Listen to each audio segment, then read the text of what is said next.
Good night everyone. So ayan, magluto po tayo ng chicken pasta. So ayan po. Ang una-una natin lalagay po ay ang ating gagamitin na garlic. So ito namin lang po natin hanggang ma-dissolve po ng maayos. Garlic ang una natin igisa.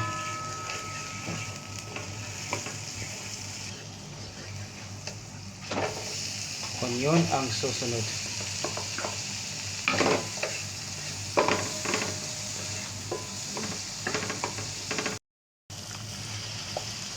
So ilalagay na po natin ang ating gagamitin na chicken breast.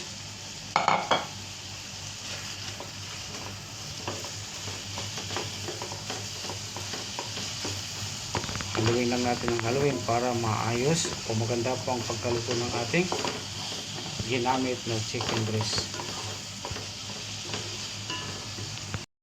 Ngayon po ay maglagay po tayo ng mga pampalasa. So ang una natin lagay ay 2 piraso po ng chicken cubes. So maglalagay rin po tayo ng ayan, konting amount of black pepper powder. Gagamit din tayo ng white pepper. So ayan guys. So sa puntong ito guys ay huwag muna tayo maglalagay ng salt. So bandang huni lang po pag kinakailangan dahil para po matansya natin ang maayos dahil gumamit po tayo ng 2 piraso po ng chicken cubes. So haluin na natin ang haluin para po pantay-pantay po o pantay-pantay po yung kapit ng mga pampalasa na ating ginamit. So ayan guys, sa puntong ito ay takpan muna natin para maluto ng maayos. After 3 minutes guys, i-check natin. So ayan, buksan natin kung ano pong status ng ating recipe. So ayan guys, luto na po ang ating chicken breast. Sa puntong ito ay maglagay po tayo ng fresh mushroom. So ayan guys, pag sunod-sunodin ko na po, maglagay rin po tayo ng bell pepper. So ayan, so haluin lang natin ng haluin para pantay-pantay pong mga pampalasa o mga sangkap na ating ginamit.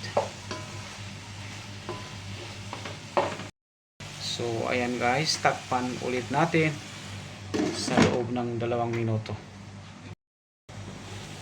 So ayan, after 3 minutes, ayan, i-check natin ulit.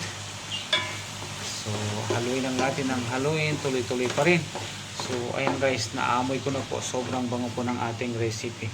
Sa puntong ito ay maglagay po tayo ng 2 piraso po ng Nestle Cream All Purpose. So ayan guys. So actually po guys, kasama ko pong aking wife. Kami po dalawang nagluluto ng ating recipe for tonight na chicken pasta. Ang susunod na ating ilagay ay fresh milk. So ayan guys, fresh milk full fat po ang ating gagamitin na liquid sa ating recipe for tonight. So maglagay rin po tayo ng sliced cheese, 3 piraso po ng sliced cheese. So ayan guys, haluin natin ng haluin nang sa ganon ay matunaw po ng maayos ang cheese na ating ginamit, at saka maganda po ang pag-spread ng mga pampalasa na ating ginamit. So ayan, so sa puntong ito guys ay hintayin natin ng kumulo ng maayos, at saka natin ilagay ang ating naihanda na pasta. So ayan guys. So ayan, tamang-tama po ang timpla ng sauce na ating gagamitin. So ayan po ay maglagay na po tayo o ilalagay na po natin ang ating hinanda na pasta. So ayan. So guys, kasama ko pa rin ng aking wife sa ating recipe for tonight.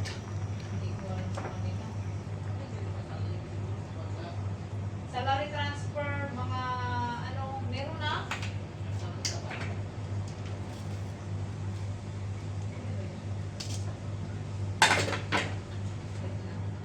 So ayan guys, nailagay na po lahat ang ating pasta. So ayan, kasama ko pa rin ang aking wife. So haluin lang po ng haluin ng maayos ng aking wife ang ating pasta for tonight. So ilalagay ko na rin guys ang ating broccoli. Wow. So ayan na guys. So ilang minuto na lang po guys ay matitikman na natin ang ating pasta, chicken pasta with broccoli.